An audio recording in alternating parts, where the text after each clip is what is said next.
Pierre Gasly back on the podium, and Max breaks the record for most Grand Prix wins ever in Formula One. It is episode 117 of the Eaton Asphalt podcast.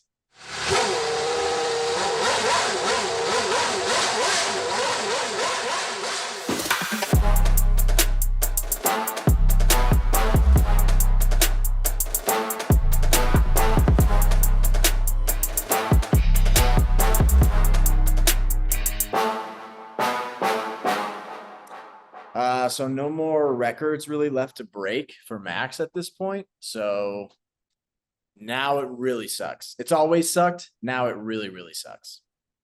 Yeah, at least you could kind of caveat like, hey, we're witnessing history on this weekend and this weekend and this weekend.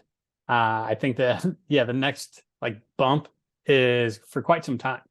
So he's either just going to continue breaking that history that he already broke, or we're going to have to wait until, it's the Lewis and Michael records that just only time can do. Yeah. We usually need to wait 6 more years of this, and then we get another record broken. At which point F1 will have lost 80% of its fan base, I feel like. I mean, half of these good drivers are going to be going on to like the electric cars. Everything is going to be changed by then. Yeah. Well, we got another race coming up right around the corner. So we have quite a doozy this go around. We have our good, bad, ugly gambling paddock, race recap, race predictions recap, Grand preview, fun facts, gambling paddock, race predictions. Let's get right into it with our good, bad, and ugly of the Zandvoort Grand Prix. Marco, I would like you to go first, please. Absolutely. My good is going to be a shakeup in the top 10 because 7 of the top 8 drivers were all on different teams. Obviously, only the 2 ones that were on the same team were Red Bull. But it is nice to see the teams kind of shake it up. What we're not used to seeing, Alpine, Williams specifically making the top 8.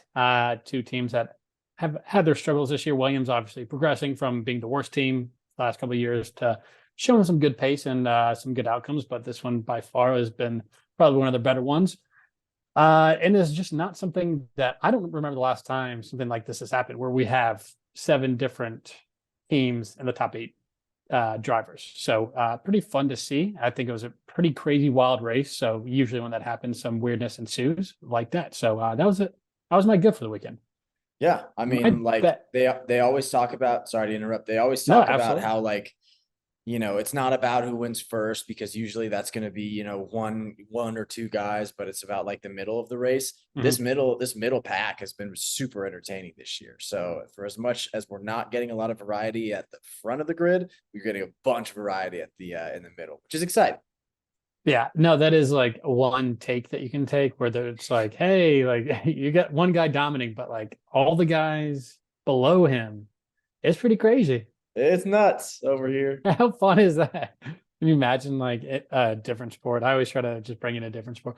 A football team, everyone else is like 7-7, 8-9, fucking 9-8, and then it's like 16-0, dominating every team by 15 touchdowns. Like everyone else, though, it's like crazy down here. It's fun. But soon the 16-0 team is going to break another record, so we have that to look forward to. Yeah, also. Exactly. All right, my bad is going to be Danny Ricciardo because, in my opinion, rookie Liam Lawson had a pretty impressive outing after finding out literally on Friday afternoon that he'd be racing this weekend. Not only was it a day before less than a day before quals, less than 2 days before the actual race, but it's a extremely demanding track, one of the hardest ones I think for drivers, and one that he had just never raced before. So if he does keep this up, I don't know how long Danny, and I don't know if they've even said how long he fractured his metatarsal, how long he's going to be out. But if he just continues showing some good pace here, some good results, not being dead last and like kind of fighting and doing some decent passing, I think this is not a good sign for Danny, for them. Like, hey, do we stick with Danny, this guy who's, mid to low 30s? And some guy that we're just not going to keep on for a long time, or this rookie that has some promise, like, get him on this team. Let's get him some action. So this could be a difficult, it's early, but it could be a difficult decision for AlphaTauri if this continues to bode. If he's doing this well on like this crazy of a weekend for him, I would assume that he can kind of pick that up and can mimic that in future races. 100%. The only way it could have been harder for him was if it was a sprint weekend and Mhm. his first time in a Formula One car Yeah, was yeah, qualifying for the sprint. yeah, yeah. So that was pretty cool to see. But obviously, our lovable Danny Ricciardo, just I want to see him on. This might not be doing him any justice. My ugly is going to be Logan Sargent because initially Saturday comes along. He's the first American, I think it was since 1993, to make it into Q3 in Formula One. And this was pretty much the first time that we saw him do somewhat decent all year long.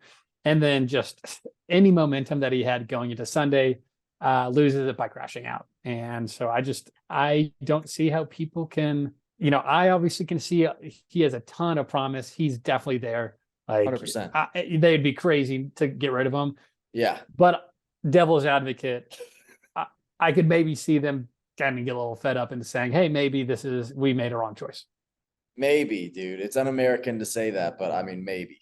Yeah, I said no. I mean, like I said, since 1993, the first American driver. So he's breaking long droughts as an American driver. So I don't know. I just feel like it's only uphill from here. Yeah, he's got it. We're good. Nothing to worry about. Hey, baby steps, dude. Made it halfway through the season, got into Q3. All he needs is another 8 to 9 years, and he's gonna win a race. Yeah, no, I mean, up next, points maybe next year. Yeah, I think we can't mid next year. I don't think we can assume that he's got a chance this year. But that Williams car continues to improve. I think it's partially the car, obviously. Albon's been behind that car for a couple of years, so he's got a little bit of leg up in the game. But it's mainly the car, it's not the driver. Totally. All right, we're gonna move along quickly to my good. Your bad was Danny Ricciardo. My good. Gonna echo the same sentiment. Liam Lawson, no bigger trial by fire, right? Other than a sprint weekend, rain coming down too. I mean, there's a lot to figure out. The fact that Logan Sargent crashed and Liam Lawson didn't, a little bit troublesome. But yeah, I was thinking about this. Like, what is the biggest like flash promotion from one day you're doing one thing, like, driver that's not really suspected to get any kind of any kind of attention or really action, and then all of a sudden you're on a racetrack in the same weekend like that. I was thinking like biggest flash promotions like that. Only thing I could come up with was like Donald Trump. Like he was just like kind of a businessman, and then the next day he was president. Yeah, maybe like the guy that came after Hitler, because he just blew his brains out all of a sudden. So I don't think anyone really probably saw that coming. That's probably up there as well. I know we don't know much about like the algorithm of social media, but I can't imagine that like Donald Trump and Hitler said within like the same minute's going to do as well. But yeah, I would be shocked though that them being in the same sentence has not been used plenty of times before. I don't think we're going to be the first ones breaking that. But dude, that means if we don't get big, it's just because the algorithm's after the algorithm's trying to break us down. Censorship. My bad is going to be anyone who missed the first 5 laps of this race. We had a long summer break, and then people, I'm assuming, some of us, not saying that I did this, but and had to rewind on F1 TV because I was like, what the hell happened? But some people missed.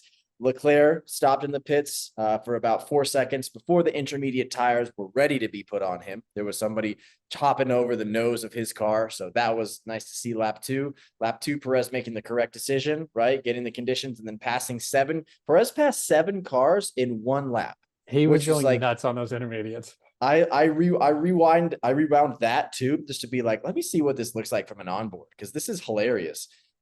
Charles hit the gravel, thought that was going to be more problematic. Norris was in the lead at the beginning of a lap and then was in P9 the very next lap. Guan Yu Zhou somehow was in P2. I was like, where the fuck did you come from?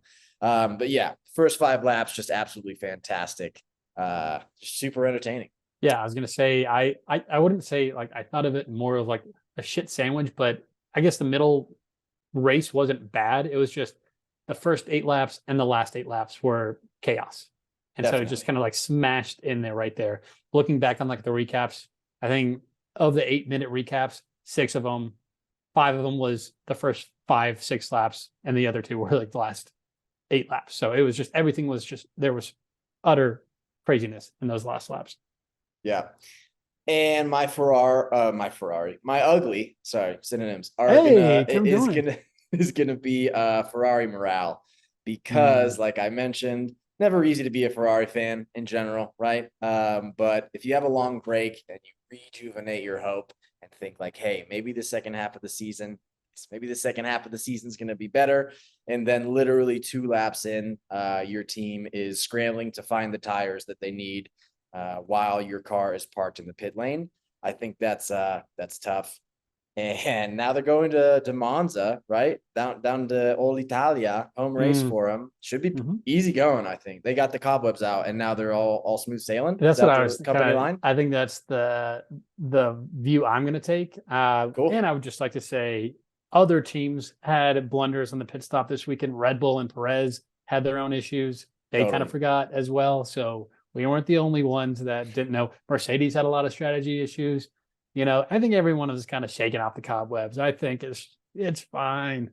Totally get it. Yeah, I'm with you. So actually, if you're Yeah. doing the same thing that Red Bull's doing, you're probably doing something right. I think So exactly. No, especially we're not doing same things Red Bull is doing. We're doing the same things Perez is doing, which is it's pretty much the same thing, right? I mean, he's on the team. He So is technically on the team. all right, that's good. Let's go from our good, bad, and ugly to our gambling paddock. Your boy's red hot. Not red hot. Your boy's hot. Your boy is making money as opposed to what he normally does. So going into this weekend, Marco had $563. When we started at 500 for the season with a $20 unit, I had $342. So down a little bit. My shocker, Max One triple unit at minus 450, going up about $13 from 342 to 355. Marco? Yeah, I mean, love that. Shockingly enough, it blew my mind that there was two bets that I could see going into this weekend. It was the Max one at minus 450, and it was this one. Alonso, Hamilton, Leclerc, Perez, Russell, Sainz, Stroll, and Verstappen to finish in the points plus 400. Like blew my mind that didn't hit, but it didn't. So I dropped 20 points to $543. What were the odds on that? Only plus 400. What the? That's a steal. So I know 8 of the 10 drivers to get in the points. So I have very little, very, very little room for error. And at plus 400, when Lance Stroll, I think to get in the points should be at like plus 200 in and of itself. So yeah, I mean, it was not, I wanted to do, I think looking back on it, like even going in, I was like, I wish I did like a half unit or a third of a unit. Yeah. But alas, you know, I've been kind of on I think we've switched a little bit. I've been not on a hot streak. Hey, my turn to be good, Yeah. Anyway. Anytime. All right, let's move from our gambling paddock now into our race predictions recap.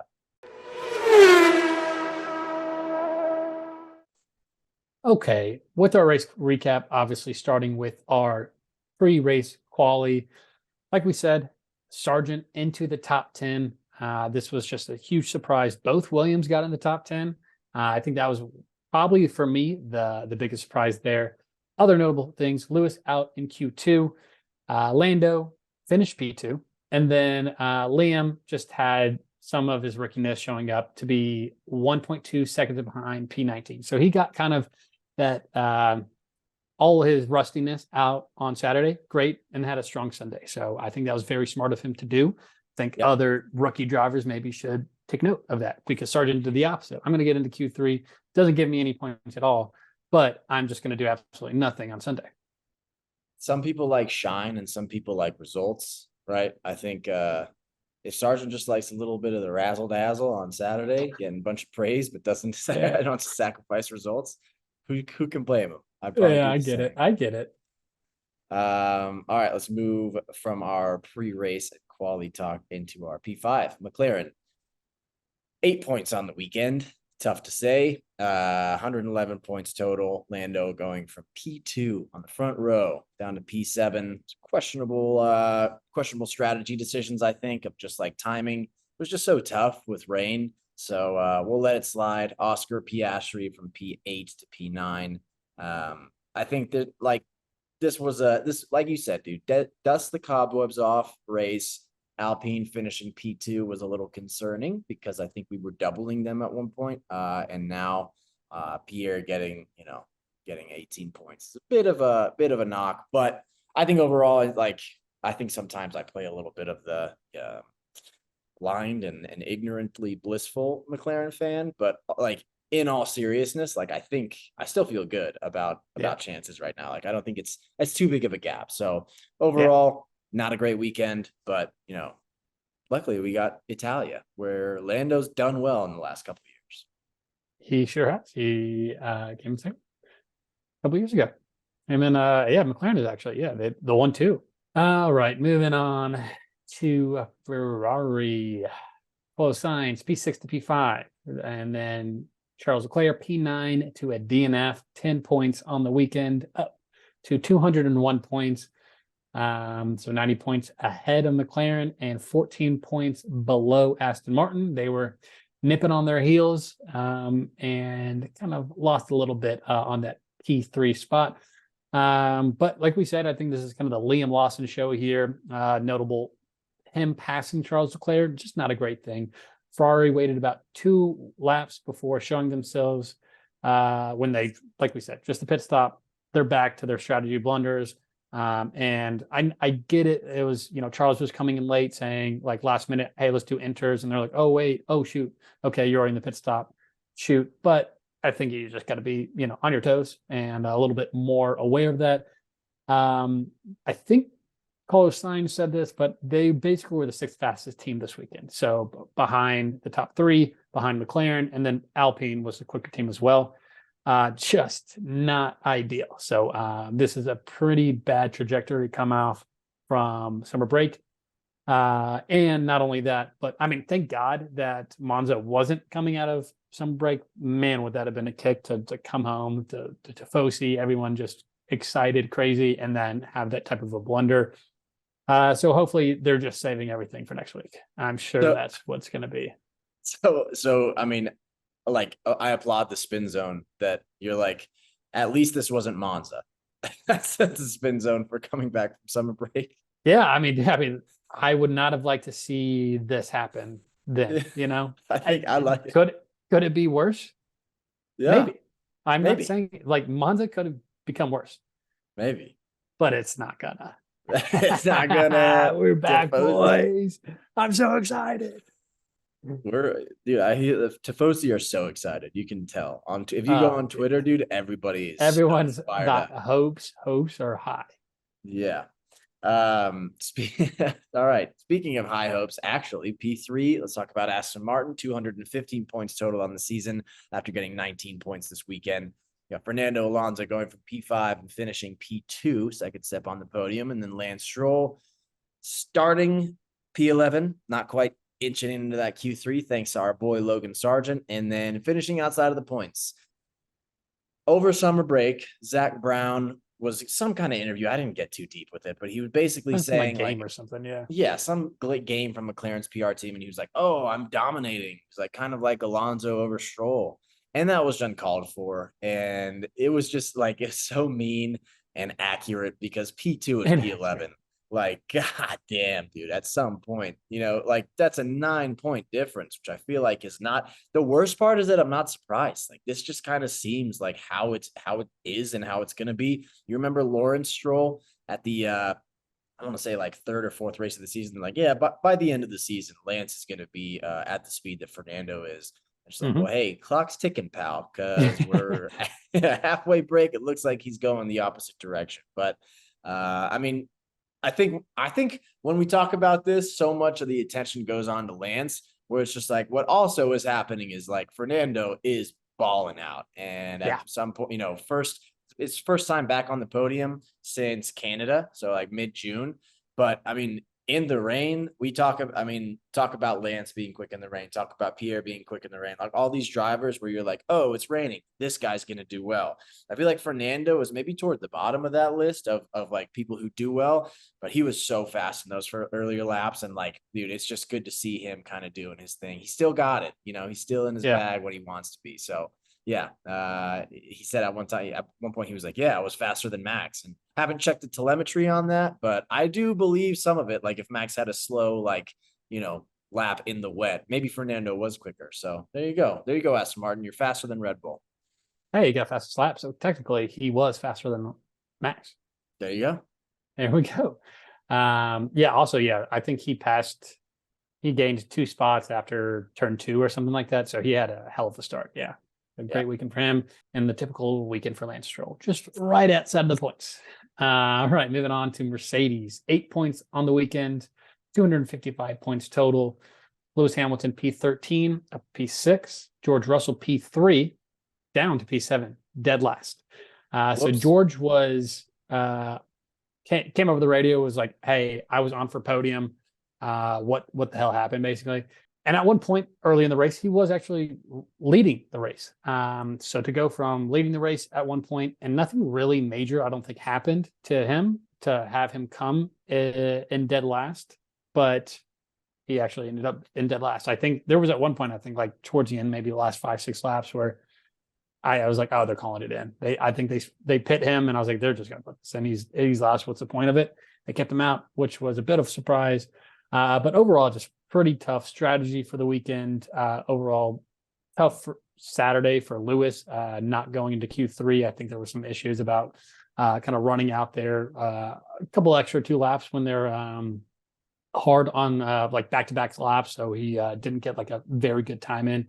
And then, Sunday, just not the best weekend. But to say that and all still get at least some points out of the weekend, I'm sure they're not happy with it. But it looked like it was going to be a weekend of no points, the way everything was kind of rolling up for them. So at least they squeaked out with a little, but probably not too happy with it. Yeah, Lewis had a bad Saturday. George had a bad Sunday, but yeah, 8 points. Still got a comfortable 40-point lead over Aston Martin. As long as they're not fast, as long as Aston Martin's not too fast, I don't think they have anything to worry about. But you mentioned it earlier. So George at last like 5 or 6 laps, like had contact with Lando, got a puncture and had to come in. That I always want, because like George and Lando are like good buddies. I always wonder what the pickleball boys. Do they text each other after like, hey man, what the like, don't do that anymore. Like after racing, because they deemed it like more of a racing incident, right? They didn't really like kind of say like no one was at fault necessarily. Yeah. So yeah, I wonder in those times where it's just like, hey, like unfortunate, like whatever. But when it is like direct, I think if I'm that guy, I'm the problem. I just head between a dude, didn't see you, 100% my fault, my bad, and then like move on. I don't think a lot of these drivers probably have that type of mentality in a lot of these things. Like they're always going to try to be like, nah, it wasn't me at all. Yeah. So yeah, I wonder how like they just got to have like a thick skin, I guess, and just be able to just move on from things. Because man, that would just drive me nuts if I was like, dude, I just can't be friends with this guy. He ruined my race. Yeah. Yeah. I don't know. It just, I feel like if we were Formula One drivers and you crashed into me and ruined my race, I would not let you live it down. Not even until the next race, but until the next season started. I'd be like, hey, you want to go play pickleball? I was like, oh, I would, but I don't want you to crash into me on the way there. That would make me want to crash into you more. It's like, you're going to keep calling shit out here? Like, boop, boop. Cut you off. All right. And then finally, let's get this over with. Let's talk about Red Bull. 540 points total on the season after picking up 37 points this weekend. Max Verstappen P1 to P1. Shocker. Sergio Perez starting P7 to P4. I'm officially sick of talking about Max being so dominant. Officially sick of talking about Perez being kind of Perez not really helping himself at all, but he did have the garage incident. Of course, it happened to Sergio and not Max.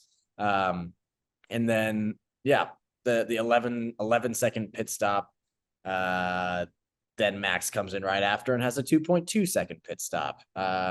You can't it's not, I don't think that they're actually manipulating that. I think if it was a closer gap between the two drivers and they really wanted Max to win, which I think they do, then I think you would be able to see that more, but this just seemed like an error to me. And if you would have given Max that 11 second pit stop and Sergio the 2.2, it wouldn't have changed anything. Max still would have won this race. Yeah. So Yeah, I don't know. It was funny to hear. Yeah. Go ahead.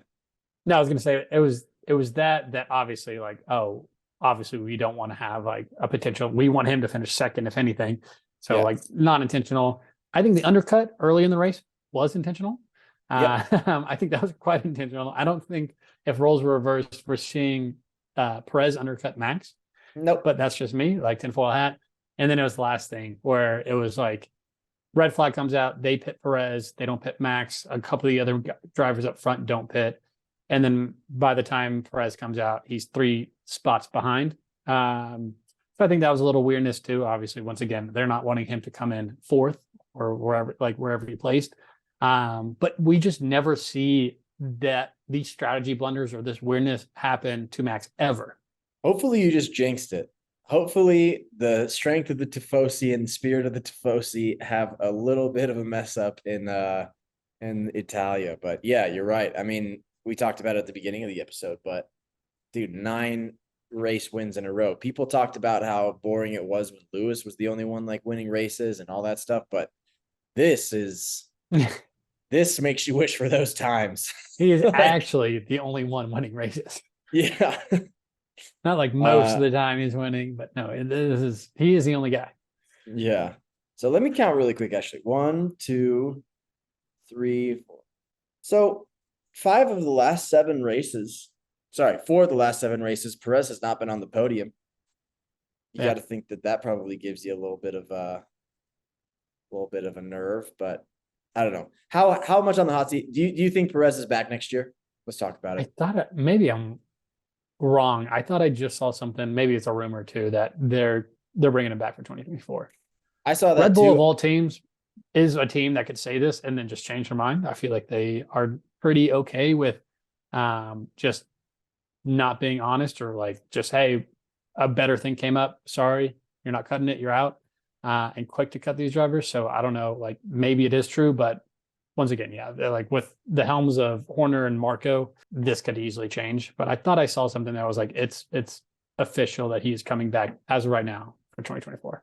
I saw that too. I'll believe it when I see him in free practice 1 of season 2024. Yeah. Because I'm the same way. He could easily not be there and be surprised. But anyway, All right, that's enough talking about Red Bull. Let's move on from our race recap to our race predictions recap for the Dutch Grand Prix. This is a marathon. This is a sector heavy marathon. Yeah. But yeah, we went into the weekend 23-13 was the score. And the only thing I got was the number of cars that didn't finish the race, which was 3. Yeah. Huge shout out to George for staying in there. Yeah, I was nervous. I was like, oh man. Mine was Leclerc, crash DNF, and winner Max. So I got 2. Final score now is 25-14. On to the next. Moving on to our Grand Preview. So we talked about last week. Moving on to this upcoming week in Monza, our Grand Preview of the Formula One Pirelli Gran Premio d'Italia 2023 at Autodromo Nazionale Monza. 2 DRS zones with a fun speed trap going into turn 1. This is a couple years ago, right where Max like threw his car on top of Lewis. The Raging Bull was mounting the Mercedes car. This has only 11 turns and 53 laps. There's a ton of history here. One of the oldest tracks on the grid, has been here since 1950, built in 1922, and it was built just in 3.5 months. So quick to get up. But the fact that it lasts so long, it's like a Viagra pill. Am I right? Quick to get up and last for a while. Hey, right? They always call this the Viagra track of Formula One. Jesus Christ. This is the world's 3rd purpose-built track after Brooklands in the UK and the Indianapolis Speedway. The original track has these very, very famous steeped banks, so similar to what we saw in the Netherlands. This just like basically it's like walking straight uphill, which is very cool. They do not have those super steep banks today. The track the track is set in Monza's Royal Park at the foot of the Alps, so just very pretty views, similar to the Hungaroring, just kind of like in the mountains, in the nature. Very nice, very pretty. This is F1's Temple of Speed, or as the locals call it, La Pista Magica, or the Magic Track. And clearly from the name, just a very, very fast track. Recording the fastest lap ever by Juan Pablo Montoya, the NASCAR legend. That's what we'd like to say. Yeah. And drivers are pretty much going to be hitting full throttle a majority of the race. So roughly 80% of the race is going to be full throttle. There are 3 chicanes that drivers would need to use some skillful driving to maneuver around. But this is going to be the team's lowest downforce setup of the year. Most teams have like a very Monza specific package. Skinnier rear wings, increase the top speed to the absolute max. If you do root for a top team, and this is kind of like this time of year, halfway through the year, where maybe engine penalties, some penalties roll up, this is the track to do it, because typically if you are in a fast car with this track, you are going to be able to make up speed. You're going to pass cars. So that's maybe what you could expect. I don't know kind of where the upgrade issues and the number of upgrades we have for these cars stand, but don't be surprised if you see one of these top cars take one for that reason alone. And this is what I saw a couple of days ago. And this, you talked about a little bit of jinxing here. Going back to 2019, Charles Leclerc wins the Monza in 2019, DNF in 2020, Pierre won in 2020, DNF in 2021, Danny won in 2021, DNF in 2022, Max wins in 2022. I mean, history, right? History repeats itself. Dude. And that's 4 years in a row of a driver winning and the following year DNF. That's pretty wild. And it's my turn to pick Max for all of our race predictions this week. Mm-hmm. So would also align, baby. Stars are coming together. Interesting. So you're not going to pick him to win? No, I am going to pick him to win. I'm just not going to. Okay, fair enough. Okay. Really had me going for a second. But that is our Grand Preview of Monza. Good deal. Well, let's move on from our Grand Preview to our fun facts about Italy. You went first for good, bad, and ugly, so I'll kick us off with some fun facts of Italy. We already did this once because we raced in Imola. So it was, I can't remember this. This is all running together. But I decided to go down. I think I did this last time too. I wanted to find funny laws in Italy. Mm-hmm. But before that, what do you think? I say Italy, you think what? Just word association. What comes to mind? Spaghetti, meatballs, Parmesan, pizza, wine, a boot, cowboy boot, and soccer, and ladies, and Jersey Shore. That's what you're gonna say next. So Jersey Shore. Tip of my tongue. I was like, okay, what are fun facts about Jersey Shore? Dude, I don't know how many people are in Jersey Shore, like 6 to 8 or something like that. Only 3 of them are from Italy. That is the least surprising thing I've heard all day. Oh, that's crazy. Dude, I thought they were all Italian. I thought that was the whole thing. So, dude. No, dude, I think they all like to be like Guido Italians, but they're not like actually Guido Italians. Well, you fooled me. Yeah. They did do a season out in Italy, I'm pretty sure, too. That's what I thought. I thought that was like their homecoming. But anyway. Some of them. Also, in 2008, a fun law that I found was Italy's Supreme Court ruled that men who touch their genitals in public, even for a quick scratch, are committing a criminal offense. And for some reason, outside? I think just like in public. Oh, God. Yeah. I mean, not, I wouldn't think, like, you in just private. mentally just like fight it, or you mentally scratch yourself up here. Yeah. And then my last fun fact was there was at one point a law against frowning. So in Salemi, I think that's where salami comes from. Mm-hmm. There was a temporary law that banned frowning and required citizens to be happy, which kind of tough, kind of mean of Italy to do that when that's where the Ferrari fans are. They probably stopped that law for a reason. They're like, dude, our jails are at capacity right now. Everyone is so sad. Anyway, those are my fun facts. Go ahead, Marco. Nice. My fun facts is there's only 3 active volcanoes in Europe. All of them are in Italy. Very fun. About 1 million euros are tossed into the Trevi Fountain every year, which is 1 million euros. toss in the trivia fountain every year, which I thought was a lot. Donated all to charity, or AKA probably hush money to all the kids that the priest diddle. That's how I'm kind of probably going to assume. Okay. Well, largest wine producer in the world. And then 14 billion espressos are consumed in Italy alone each year. I don't know how they did that math. Seems high. 14 billion in Italy? Billion seems high.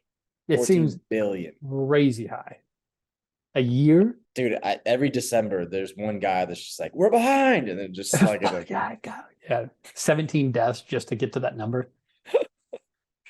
All right. Those facts were fun. Now let's get to our gambling paddock for the Monza GP. What's this one called? Formula One de Premio de Heineken de Delizio? Formula One Pirelli Grand Primo d'Italia 2023. That's what I meant to say. Let's talk about that. If we move along, I was wondering if they move along, because it seems like they're doing some like kind of pun intended, kicking the tires on some other tire manufacturers outside of Pirelli. Wonder if this has to be changed after they make that, if they go to Michelin again. The Michelini, they'll like come up with an Italian race. Yeah. Moving on to gambling corner, I'll go. Try to stop the cold streak that I've been showing. I have 2 this week. One is going to be. Don't go chalk. I have one kind of jack, one in the points, one in plus money. Okay. Max and Perez, top 2, plus 150, 1 unit. Okay. Not bad. Similar to the one that I had, but keep going. Okay. And then both Ferraris score in the points. Minus 165, 1 unit. I like that. I mean, like, dude, come on, right? It's home. We gotta score both in the points. I don't care if it's 9-10, dude. We gotta score the points. All right, I like it. Mine is Max and Perez in the top 3, which was, you said yours was what? Plus 150. Plus 150. Mine was minus 120. Also, the qualifying margin from P1 to P2 to be between 0 and 1/10 of a second. Okay. Give me 1 unit on that as well. And then I'm going to do a little sprinkle. What is that one though? It's what's the odds there? Plus 155. Oh, wow. Yeah. And I'm also going to sprinkle just a half unit on Verstappen, Hamilton, and Alonso to finish in the top 3. And that's half a unit at plus 650. Okay. You never know, dude. That's some fun stuff. Yeah, dude, I'm just picking out the podium. I do realize actually that now that means that I'm guaranteed to lose one of these bets, because I did Verstappen and Perez in the top 3. Whatever. And also Verstappen, Hamilton, Alonso in the top 3. But that's gambling, baby. That's hedging. You're hedging bets, dude. You're hedging bets. Yeah. I'm back on my bullshit, just losing all my bets. All right, let's move on to race predictions. All right. Race predictions, as we said at the beginning, or rather, first race prediction sector, Marco's beating me 25-14. My turn to pick first. Give me Crash DNF Yuki Tsunoda, winner Max Verstappen, last place Liam Lawson, driver of the day George Russell, douche of the day Lewis Hamilton. Wildcard prediction is the double Ferrari podium. Okay. Now realizing, let's go. Now realizing that I'm either going to lose one bet or, I can't win anything really without losing most of the other things that I said. Fastest lap Max, pole position Max, 2 cars don't finish. That's my race predictions. The Max Bukaki. Okay. All right.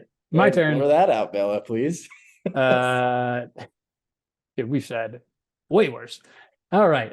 My race predictions, Crash DNF. I'm going to go with history. Max does not finish this race. Love that. And that ruins 3 of your 8. Let's go. Winner Sergio Perez, because Max doesn't win. Last place, K-Mag. He has been pretty atrocious, and I was pretty surprised at how quick that they picked him to come back to Haas next year. Driver of the day, Charles, Italian blood. Douche of the day, Liam Lawson. Wildcard prediction, Ferrari takes 3rd place in the Constructors' Championship. They are down 14, so they would need like 2 very good finishes, 1 okay from them, from Aston Martin, and nothing. So the Stroll do the Stroll. Okay, my fastest lap is going to be Sergio Perez. My pole is going to be Fernando Alonso, and 3 cars don't finish. Or you're killing me with these wild card predictions, but I'll let it slide because I'm a good friend, dude.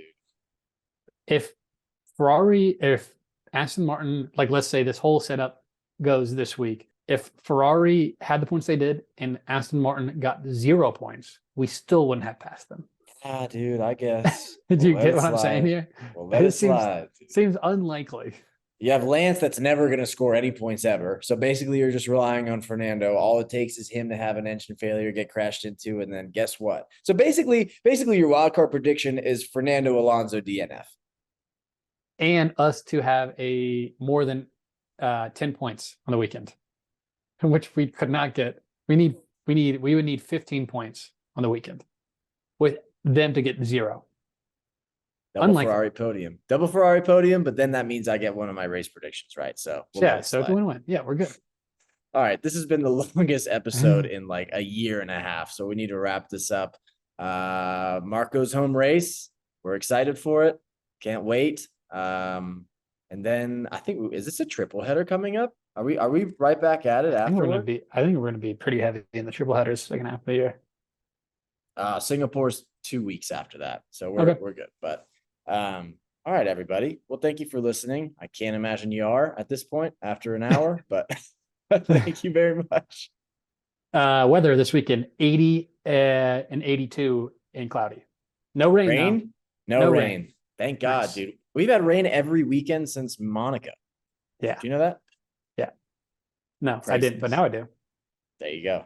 All right. Love everybody. See you, assholes. See you, assholes.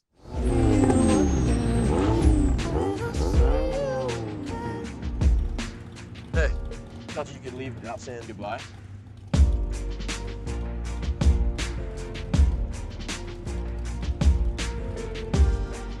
I used to say I lived my life a quarter mile at a time. And I think that's why we were brothers. Because you did too.